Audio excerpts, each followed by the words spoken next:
Hello, this is Bishop Garland Hunt, and this is the Power of Hope devotional. Hey, listen, thank you so much for those of you that follow me. Please make comments. Please encourage me.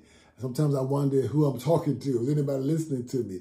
So if you're listening and you enjoy it, please identify that, make a comment, do something to keep it going. Because you may be the very reason that I'm ministering this word today. So this is the question I have for you today. This is a very serious question. Are you a weak Christian? Bishop, why would you want to offend me like that? Man, why? You're almost assuming that I am. No, I'm not making an assumption for you.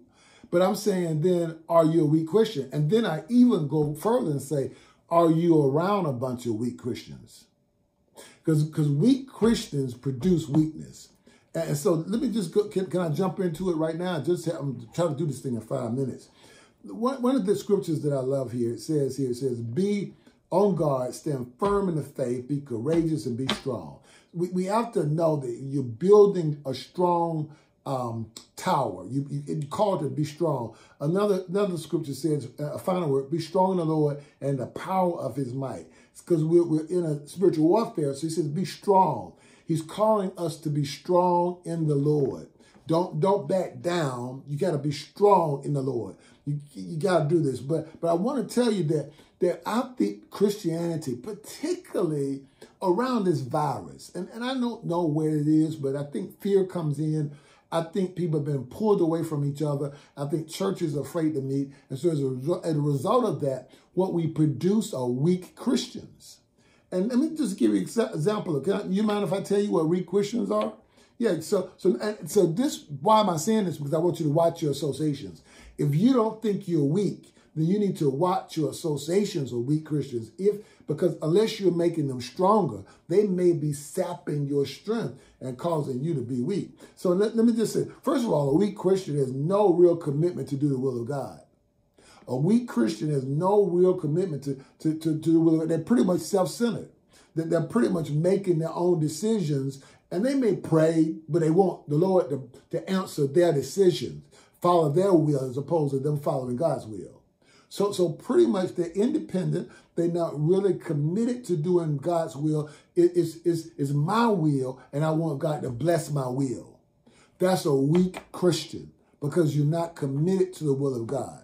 Another part about it is this, that usually a weak Christian is very emotionally driven. Basically a carnal Christian. You're driven by your emotions. You're driven by your anger. You're driven by your jealousy. You're driven by your grief, or you're driven by anxiety or fear. You're driven by your emotions. So your emotions determine how you deal with day-to-day life, as opposed to the word and stability. The stability in God giving you the strength to be able to stand against the wiles of the devil. Because you got to stand. The devil has a strategy working against you. So you have to work against the wiles and the strategies of the devil. But if you're weak, you can't do it. So you're moved by your soul.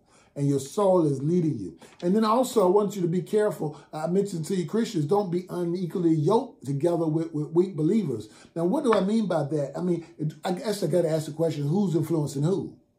See, if you're around a bunch of weak Christians, they don't have commitment, they don't want to go to church, they aren't really that faithful, they're really not doing a whole lot, and so they're basically doing the minimum, and you go around them and you say, well, maybe I don't have to do so much, maybe I can hang out, maybe I don't have to be so feel guilty if I'm not doing something. And so this is what I'm saying to you, don't let weak Christians unequally yoke you together with a Christian that's not at the same place where you are. Now, you can minister to them, but you have to make sure they're getting stronger, not you getting weaker. Let me just go on further. Another one is that their conversation is hardly ever discussing the things of God, but because your only spiritual activity may be to go to church, but even still, that may only be once or twice a month.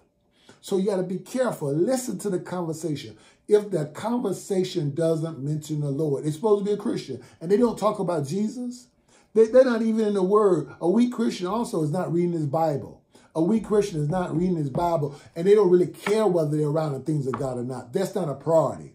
A weak Christian is not a priority whether they're around the things of God or not. So they're able to miss. They're able to miss a month, 2 months, maybe not even have a church home. Maybe they don't tithe. Maybe they don't do the basic things. Maybe they surely don't witness. Why? Because something's wrong. A weak Christian, actually, another thing I'm going to tell you about, a weak Christian also will ask the Lord to help deliver him out of his challenges and uncomfortable decisions or things that he's got, but he doesn't spend time getting along with God. He doesn't spend time trying to create intimacy with the Lord.